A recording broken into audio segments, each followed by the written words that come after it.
The Grape Nuts and Grape Nuts Flakes program, coming to you from New York City and starring Jack Benny, with Mary Livingston, Phil Harris, Dennis Day Rochester, and yours truly, Don Wilson.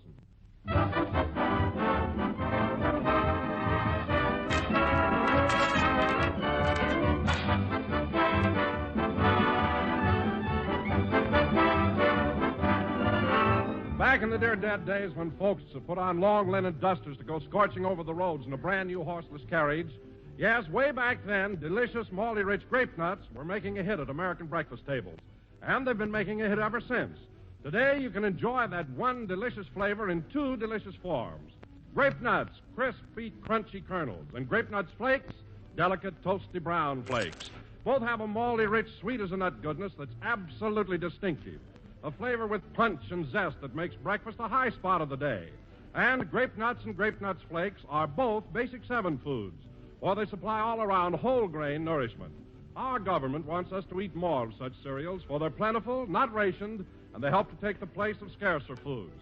So for real energy-giving nourishment, plus rich, unusual flavor and texture, make it Grape Nuts or Grape Nuts Flakes in the morning, every morning.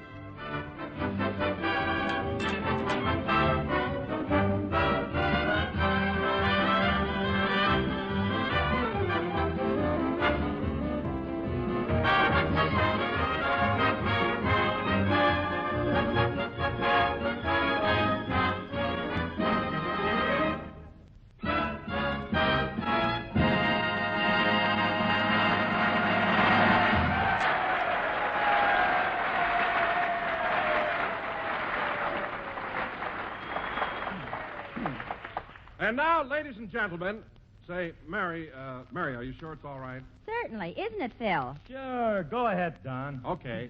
And now, ladies and gentlemen, for the second broadcast of the season, we bring you the First Lady of Grape Nuts, Miss Mary Livingston.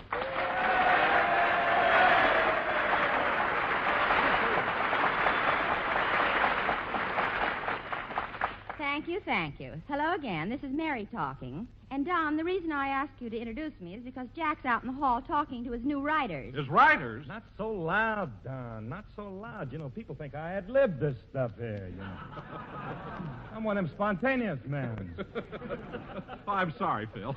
Say, Mary, how's Jackson since he got home? Oh, Phil, it's simply awful. Since he got back from North Africa, that's all he talks about. He absolutely drives you nuts. Are you kidding? Kidding? You want to know something? Jack's a bigger ham now than he was before he left. No, don't do that to me. I got a wife and baby.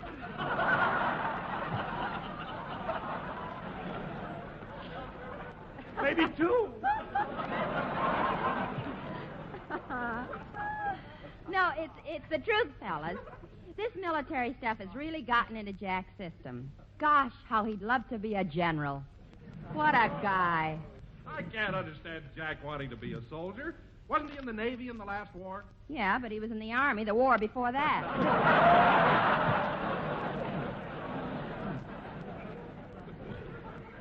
Oh, and there's one thing I got to tell you, kids. You'll never believe this. What is it, Mary? Yeah, tell us. Oh, it's so fantastic. Well, then go ahead, tell us. What is it? Well, yesterday morning, while Jack was shaving, he cut his cheek. Yeah? And ever since then, he's been calling himself Old Blood and Guts.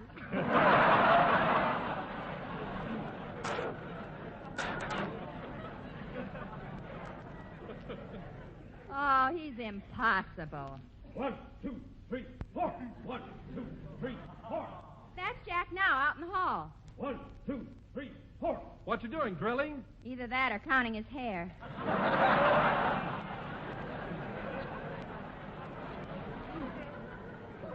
Who knows? Say, Mary, do you think I ought to go out and get Jack away from these boys? No, I'll go. And I hope he's forgotten about his African campaign. Up, tup, trup, 4. Up, tup, trup, 4. Up, tup, trup, 4. Riders, halt!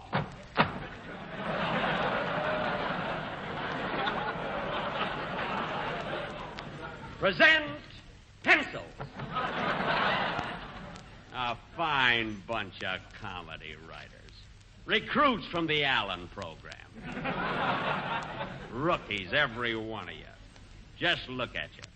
Balzer, pull in your typewriter. Yes, sir. And Josephsburg, your pencil. Look at that point. That's my head, sir.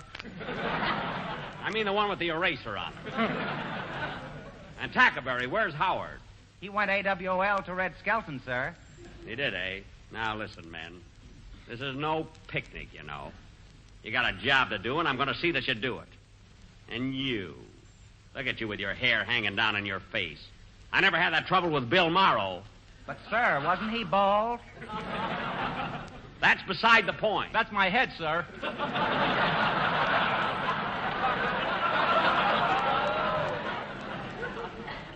And I had another writer with me for 8 years, Eddie Boulogne. Do you know where he is now? In the sanitarium, sir? Now, cut that out, Balzer. All right, men, you can go downstairs to your room now and write next week's program. Yes, sir. About face, forward, march. Hey, look out for that window.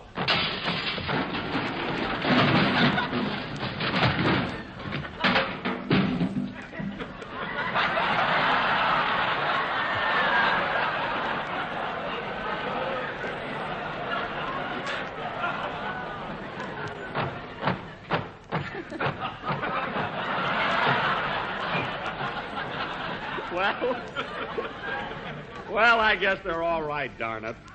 Oh, boy, 35 weeks of this. Well, it serves you right. Oh, hello, Mary. If you'd stop acting like a top sergeant in the movies, you wouldn't have so much trouble. Now, come on in, Jack. The program's half over. Okay. Well, here he is, fellas. Hello, Jack. We've been waiting for you. Hiya, Jackson. At ease, men.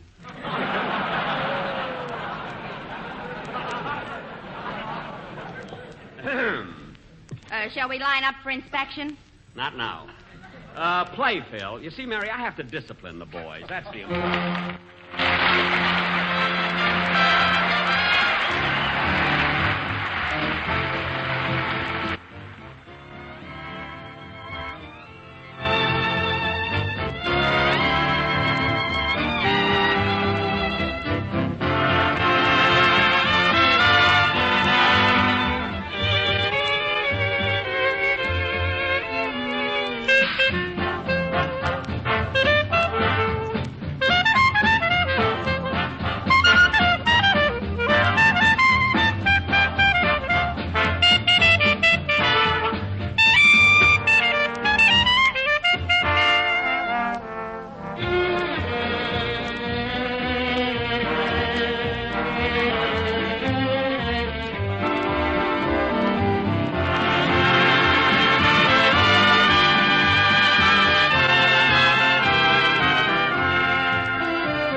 People Will Say We're in Love, played by Phil Harris and his orchestra. And now, ladies and gentlemen... Hey, Jackson, Mary tells us you've gone military since you got back from Africa. What's the idea?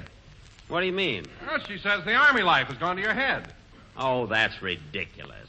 Ridiculous? Didn't you try to buy an officer's uniform with 2 pair of shoulders?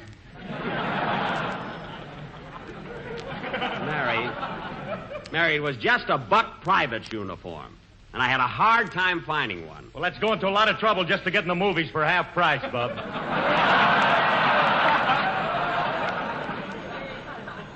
Phil, gags like that put you in Fred Allen's class, and he's not working. Right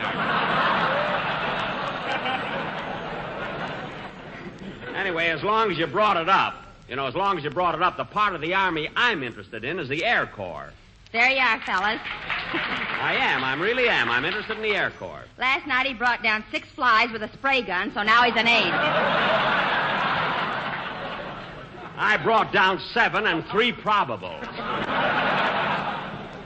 If you're getting out communiques, sister, get them right. And now, ladies and gentlemen, for our Come in. Yes? Hello, Mr. Benny. Remember me from last week? I'm the cab driver that brought you into the airport. Oh, yes, certainly. Yeah, your name is... Crowley. Yes, I remember. You have a brother over in North Africa. Yeah, Joe's the corporal. Yes. Oh, of course, certainly. Corporal Crowley, yeah. I can't understand you not running into him. He was in Africa at the same time you were. Look, buddy, I told you last week, I saw so many soldiers. I mean, how would I know your brother? Well, a couple of months ago, we got into a debate with an MP and lost 3 front teeth. Well, it just so happens that every soldier I saw had all his front teeth. Then you probably seen Joe. He had a bridge put in.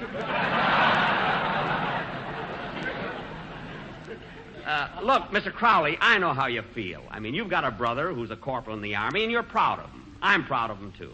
I mean, but how could I pick out among thousands and thousands of men? Well, his draft board did. Look, Mr. Crowley, look, I know, but we've got a program to do. I'll talk to you later. Just take a chair and sit down over there, will you? Okay. Thank you. You know, Mary, he's a nice guy, and I can understand how he feels, but what can I do? What's that? My writers, they finally thought of a joke. No, fellas, no! Oh! One of them didn't like it.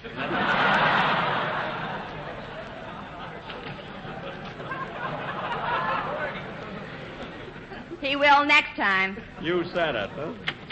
You know, Mary, guys like that, hello, Dennis. Hello, Mr. Benny.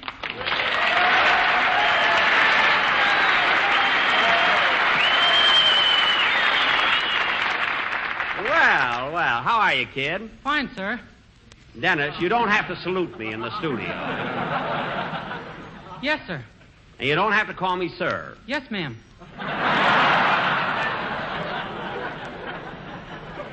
Dennis, look, just act natural, you see, but don't overdo it, Okay. Say, Mr. Benny, you must have a very funny program. As I was coming in, I heard people laughing and screaming. Well, that wasn't the audience, Dennis. That was my writers. Well, they're people, aren't they, Miss Livingston? I'm not so sure about the one that's got his ears tied in a bow. Mary, he has to tie them. There's a bobby pin shortage.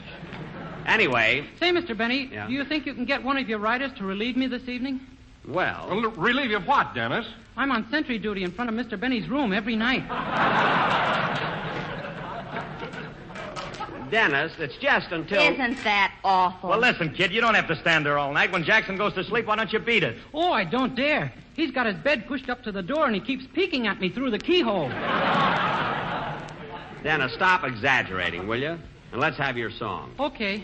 Gee, you'd think that... Cracks his knuckles a lot. Funny you didn't hear him.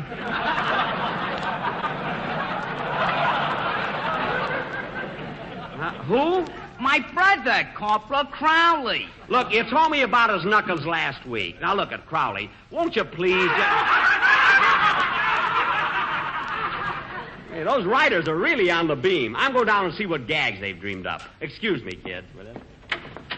All right, Dennis. While Jack's gone, you might as well do your song. Okay, Miss Livingston. Oh, hold it a minute. I'll take it. Hello? Hello, Miss Livingston. This is Rochester.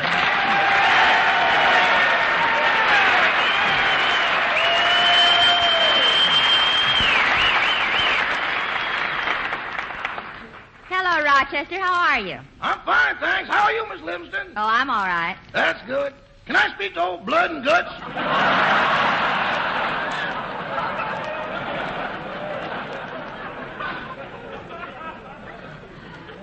You mean Mr. Benny? That's what they called him before he cut himself.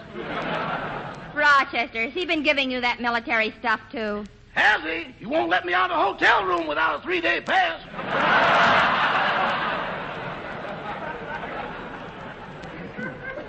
You know what else, Miss Livingston? What? He made me sew 4 stars on his nightgown and a service stripe on his DVDs. Well, that's the silliest thing I ever heard of. So far. Well, Rochester, Mr. Benny just stepped out, but I'll tell him you called. Thanks, Miss Livingston. I'll be right over to pick him up. Goodbye. Goodbye. Now, let's see. Where'd I put my helmet? A service stripe on his BVDs. Okay, kids. Hey, let's get on with the show. Say, Jack, what were your writers laughing about? Did they think up some good gags for you? No, they were listening to a record of Burns and Allen. Sing, Dennis. A fine bunch of guys I've got. Say, he does look funny with his ears tied in a bow at that, you know? He really does.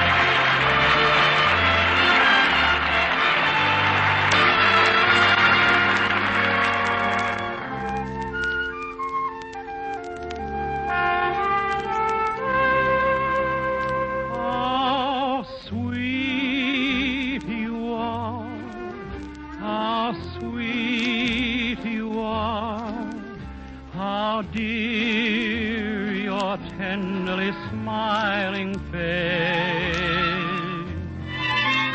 Through days are bitter and gray and grim. Through nights when even the stars are dim. Sweet to know my heart can glow from just the warmth of our first embrace. A world so lovely, a world by far.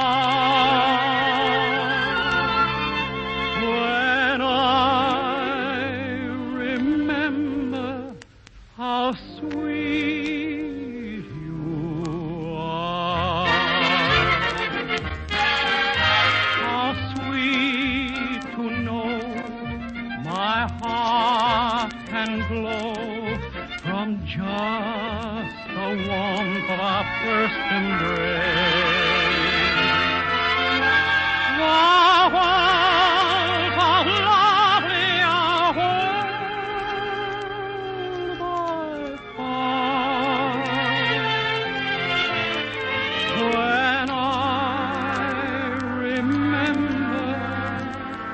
when I remember how sweet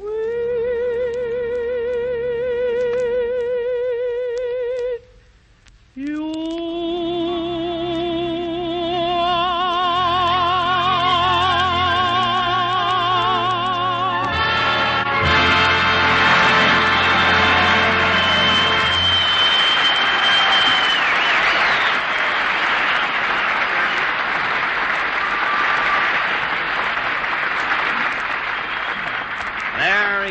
Very good. That was How Sweet You Are from that sensational film, Thank Your Lucky Stars, presented by the famous Warner Brothers and made by that talented and lovable producer, Mark Hellinger, making a happy combination. Jack, what are you worried about? You're signed for your next picture. Oh, yes. And sung by Dennis Day. That's right. I'm sorry, kid. That's right, ladies and gentlemen. Sung by Dennis Day. That lovable tenor with the golden voice. Thanks. And do you good folks know why Dennis has such a sweet and golden voice? No. Why?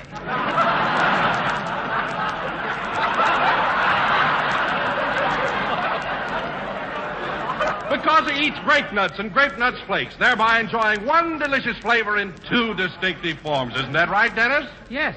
Grape nuts are so crunchy, and the flakes, they are so munchy, that I always eat a bunchy for my breakfast and my lunching.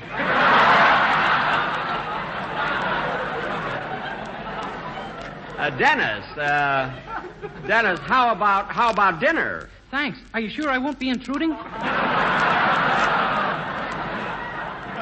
No, you won't. And bring your own grape nuts. And now, folks, for our feature, come in. Mr. Benny? Yes? Brown's the name, John Brown. I'm a reporter for the Associated Press. They sent me over here to get an interview. Well, I'm always glad to see the gentlemen of the press. Great bunch of boys. Don't give me that, chum. I hate this as much as you love it.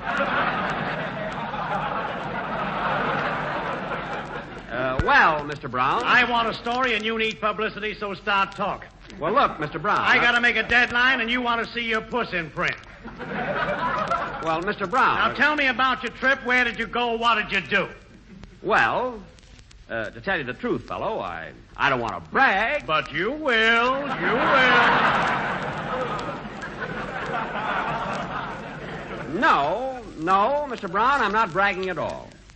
I was in Central Africa, Cairo, the Persian Gulf. Yes. I was also in Sicily, Italy. Were you in Tripoli? Yes. Casablanca? What did you say, mister? I said, were you in Casablanca? Was I in Casablanca? Let me tell you a story, Mr. Brown.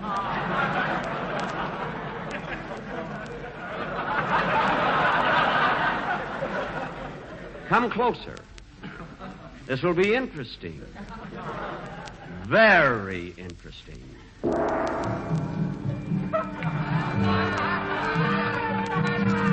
Casablanca in 1939. Across the Mediterranean to Iran. Then by train or camel or foot across the rim of Africa to Casablanca in French Morocco, where some men sell their souls for a passport, but others wait and wait and wait. Casablanca, the crossroads of the world. The scene is Ricky Bogart's nightclub, where the high, the low, the fallen, and the mighty gather to see this man of mystery, Ricky. Closing up for the night, Mr. Ricky. Better come on with me. You've had enough to drink. No, Sam. I want to stay here and brood. I want to brood, Sam. What are you brooding about? You know what it is. It's her, Sam. Ingrid.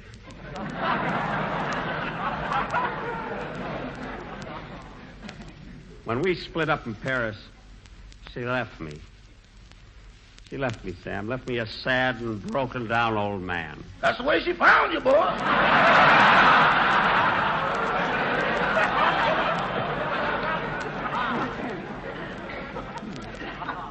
Oh, Ingrid.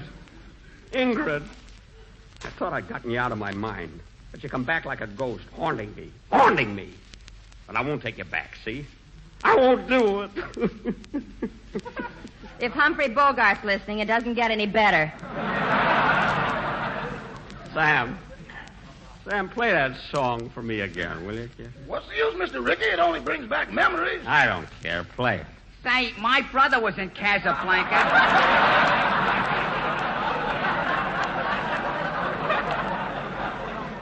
Maybe you saw him there. Look, Crowley. Crowley, not now. I'm having trouble with a girl. Just sit down, Crowley. Sit down, pour yourself a drink, will you? Okay, thanks. Ingrid. Go ahead, Sam. Play that song. I want to hear it once more. You must remember this. A kiss is still a kiss. A sigh is just...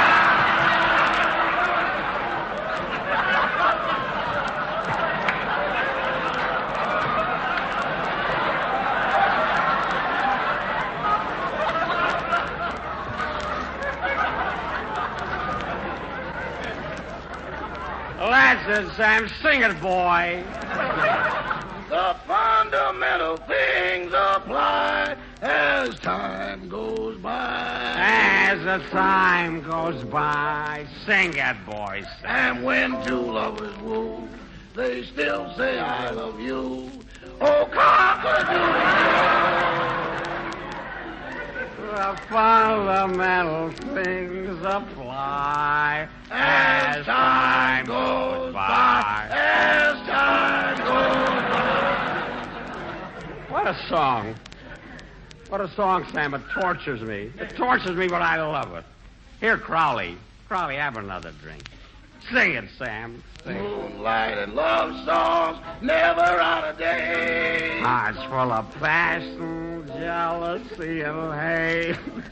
Woman needs man, and man must have his mate. That no one can deny. Atta boy, Crowley.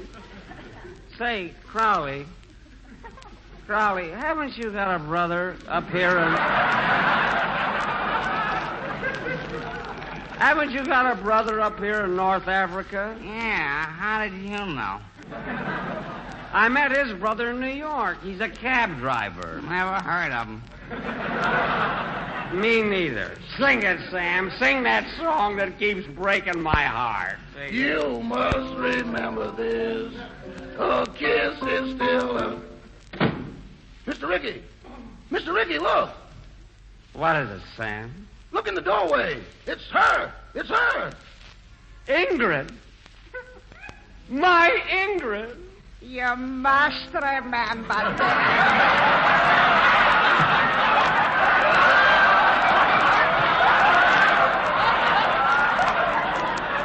A kiss is still a kiss. I saw you just a sigh. Ingrid, my darling. Ricky! Ingrid, and you came back to me. The fundamental things apply. As time goes on.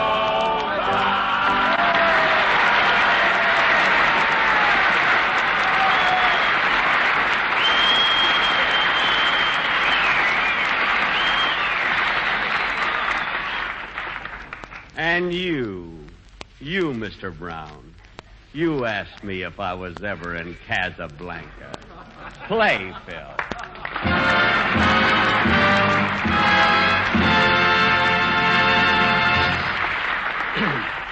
Friends, I'd like to take just a moment to tell you something about the wax.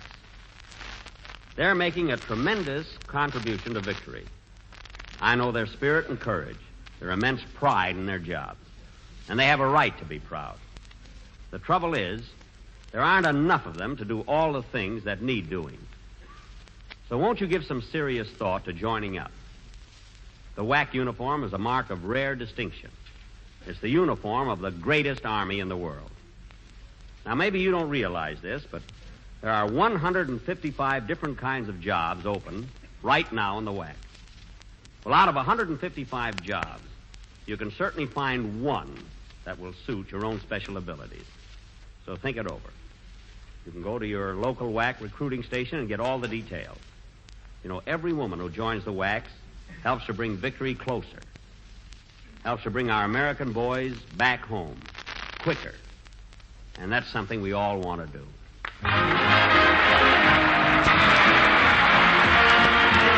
Remember the old-fashioned way of learning the alphabet? A is for apple, B is for books. Well, today it's different. A is for adequate, B is for breakfast, and G is for grape nuts and grape nuts flakes. Two grand cereals for your adequate breakfast. You know, nutrition experts tell us breakfast is the most important meal of the day, and at that time, we should get at least 1/4 of our entire day's nourishment. And what's more, they say a cereal supplying whole grain nourishment is a must in the adequate breakfast. Well, you can't do better than choose grape nuts or grape nuts flakes. They taste so good, moldy, rich, and sweet as a nut. And grape nuts and grape nuts flakes both bring you whole grain food values. So there, in one swell, tempting treat, you're getting a wonderful start on your day's nourishment needs. Grape nuts and grape nuts flakes are thrifty, plentiful, not rationed. Better make them a breakfast time habit at your house. Grape nuts flakes. We're a little late, so good night, folks. Thank you.